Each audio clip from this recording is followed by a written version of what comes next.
Hello guys, hope you are doing well. Welcome back to my channel. So today we are going to talk about Poland salary structure.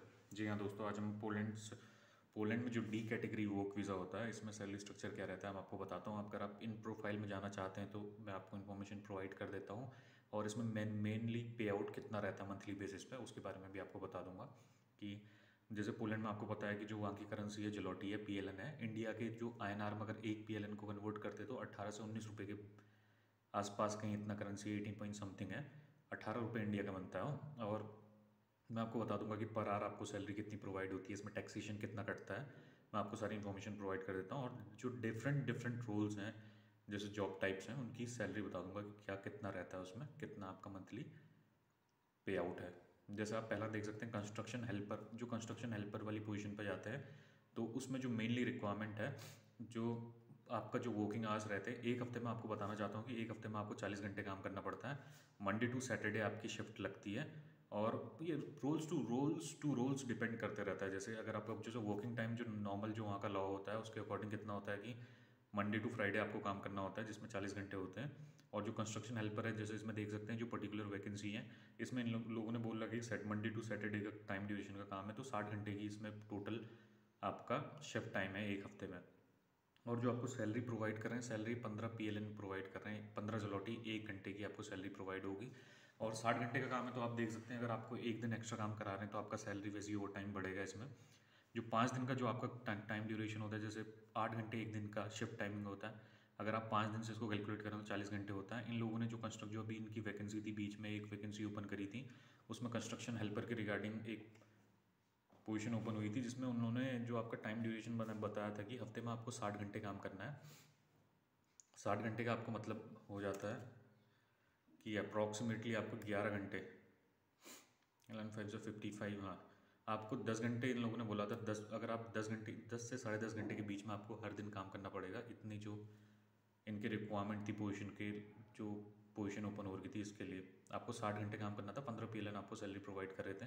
उसके बाद जो दूसरी opening जो आपका monthly जो आपकी salary बननी थी 900 यूरो के आसपास, 890 यूरो के आसपास आपको सैलरी प्रोवाइड हो रही थी इस पर्टिकुलर रोल में।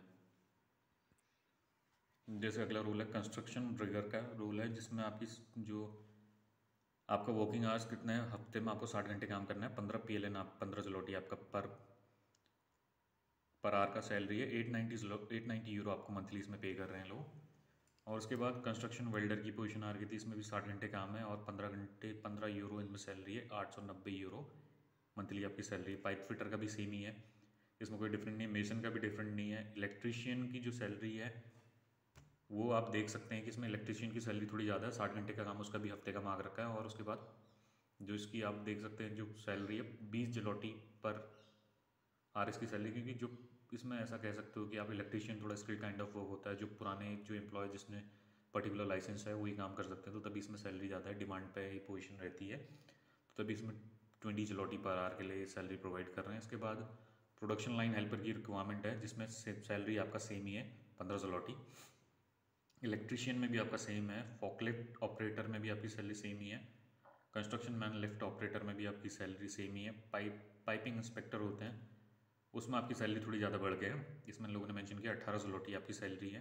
और जो आपका मंथली पे आउट होगा 1040 यूरो होगा।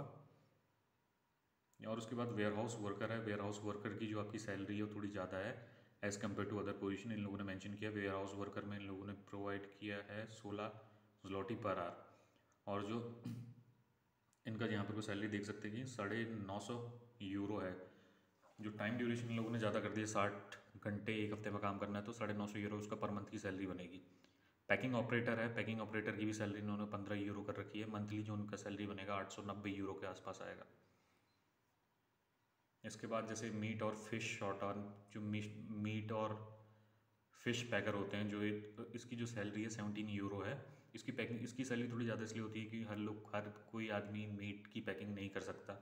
हर लोग ही प्रोफेशन में जाने में कतराते हैं, नहीं जा पाते हैं, किसी का मन नहीं होता, तो इसलिए जो नॉर्मल जो पैकर है उसकी जो सैलरी है 16 यूरो, 16 ज़लोटी इन लोगों ने यहाँ पर आर के लिए मेंशन करी है। और जो मीट पैकर है उसकी 17 ज़लोटी पर आर की सैलरी है। और जो किचन प्रोडक्ट के लिए पैकिंग, जो किचन का काम है, इनकी पैकिंग वैकिंग करता है किचन, इसकी जो सैलरी है अप्रॉक्सीमेटली 15 ज़्लोटी पर आ रहा है, 870 बनता है। जो एनवलप पैकिंग ऑपरेटर है इसकी 14 ज़्लोटी पर घंटे की सैलरी है, जो 825 यूरो के आसपास आता है। और जो फ्रूट पैकर होता है, जो फ्रूट हार्वेस्टिंग वगैरह करते हैं, फ्रूट कलेक्टर होता है, इसकी सैलरी तुम्हारा 825 यूरो।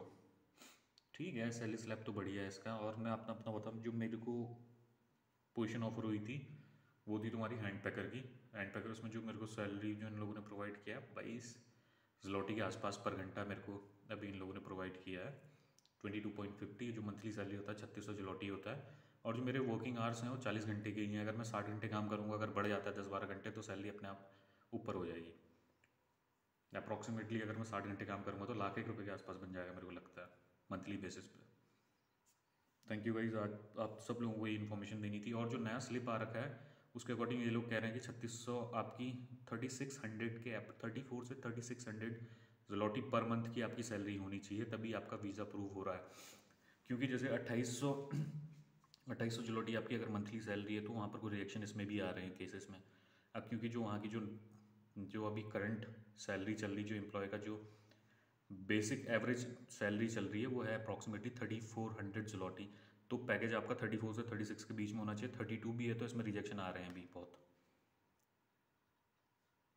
और इसके अलावा तो मैंने आपको सारा इसके अंदर सारा आपको बता ही दिया, डिस्क्राइब कर दिया है कि कैसे प्रोसेस वर्क करता है और आपकी पर मंथ की सैलरी क्या होती है। जी हाँ दोस्तों, आपको इतना ही बताना था। Thank you guys.